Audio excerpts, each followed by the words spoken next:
प्रेमानं बोला धन्यरंकारची. संत समागमी धरून या आवडी, करावी तातडी परमार्थाची.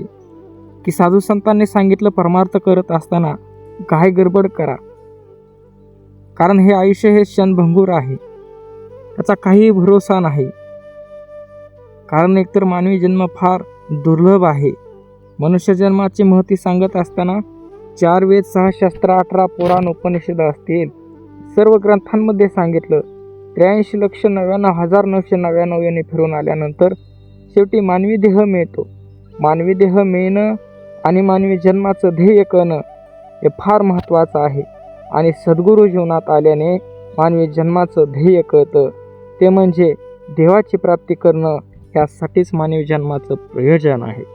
मग तो देव ज्याने हे विश्व निर्माण केलं तो नाही ज्याला आपण बनावलं. जो हा सृष्टी निर्माण करता तो या सृष्टी पूर्वी होता, मग हे तयाची सत्ता निर्माण झाली. कुलाल पात्रापूर्वी आहे, पात्र काही कुलाल नव्हे. तैसा देव पूर्वीचा आहे, पाषाण नव्हे सर्वता.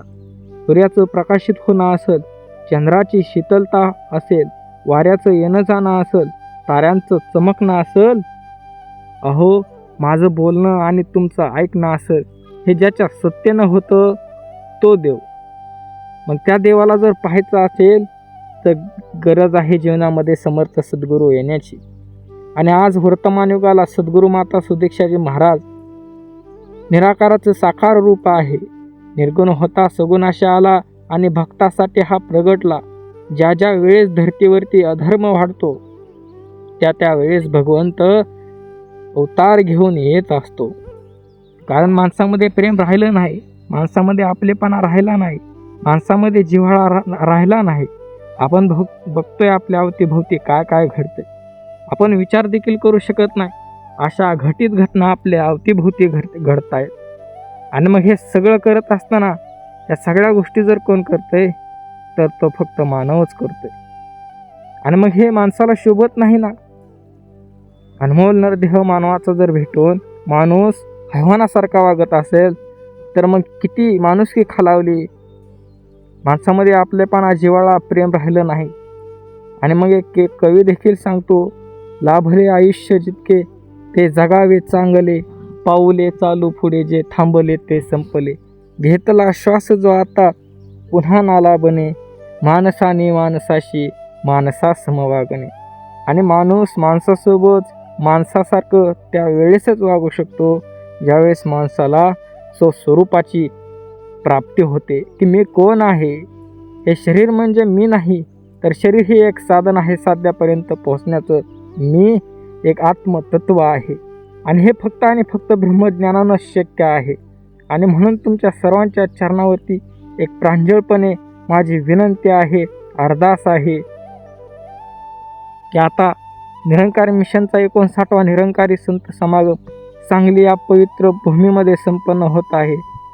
तर एक कार्य करूया आपण की आपले नातेवाईक असतील, आपले पै पाहुणे असतील, आपले मित्रमंडळी असतील, सर्वांना आपण त्यांना निमंत्रण देऊया.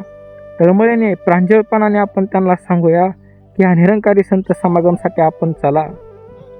कारण निरंकारी मिशन काय आहे? निरंकारी मिशन कोणता धर्म नाही, कोणता पंथ नाही किंवा कोणता धर्म नाही.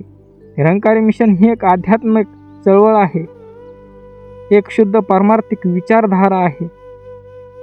निरंकारी मिशनच्या माध्यमातून गेली कित्येक वर्ष झाला विरतपणे हे महान कार्य केलं जात आहे की ब्रह्मज्ञान देऊन माणसाला स्वस्वरूपाची जाणीव करून दिली जात आहे. मी कोण आहे ह्या प्रश्नाचं उत्तर माणसाला त्या वेळेसच भेटतं ज्यावेळेस त्याच्या जीवनामध्ये समर्थ सद्गुरूचं आगमन होतं. आणि आज वर्तमान युगाला सद्गुरू माता सुदीक्षाजी महाराज एक निराकाराचं साकार रूप आहे. आणि ते साकार रूप पाहायचं असेल तर आपण एक अट्टास करूया, प्रयत्न करूया की आपल्या अवतीभोवती जे कोणी राहत असतील किंवा आपले पाहुणे असतील, आपले नातेवाईक असतील, त्या सर्वांना घेऊन आपण समागमासाठी जाऊया. आणि तिथं गेल्यानंतर एकच कार्य करायचं आहे की त्यांना मग बालप्रदर्शनी असेल किंवा प्रवचन असेल, आणि महत्त्वाचं म्हणजे तर त्या ठिकाणी गेल्यानंतर त्यांना ब्रह्मज्ञान कक्ष या ठिकाणी अवश्य घेऊन जायचं आहे. कारण ब्रह्मज्ञान जे युगानुयुगे साधू संतांनी जी चर्चा केलेली आहे देवाविषयी, की देवाला पाहता येतं, देवा आपलासा करता येतो, ते कशाने? फक्त ब्रह्मज्ञानाने. कारण जोपर्यंत मानवाला ज्ञानदृष्टी प्राप्त होत नाही तोपर्यंत माणसाला या चर्मदृष्टीने भगवंत दिसू शकत नाही. ज्ञानदृष्टीने देवाला पाहता येतं. कित्येक ग्रंथांमध्ये याचे दाखले आहेत. 4 वेद, 6 शास्त्र, 18 पुराण, उपनिषद असतील, ज्ञानेश्वरी असेल, संत तुकाराम महाराजांची तुकाराम गाथा असेल, सर्व ग्रंथांमध्ये सांगितलं की देवाला पाहता येतं. आणि निरंकारी मिशनच्या माध्यमातून तेच ब्रह्मज्ञान दिलं जात आहे, की जे ब्रह्मज्ञान युगानुयुगे साधू संतांना सद्गुरूकडनं प्राप्त केलं.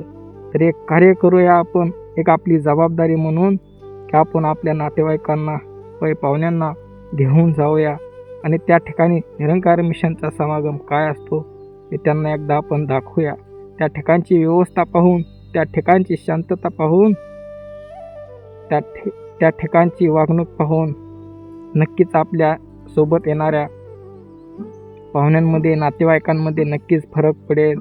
तर एकच आपण आठास करूया की होता होईल तेवढे आपण नातेवाईक, पाहुणे, मित्रमंडळी त्या ठिकाणी घेऊन जाण्याचा प्रयत्न करूया.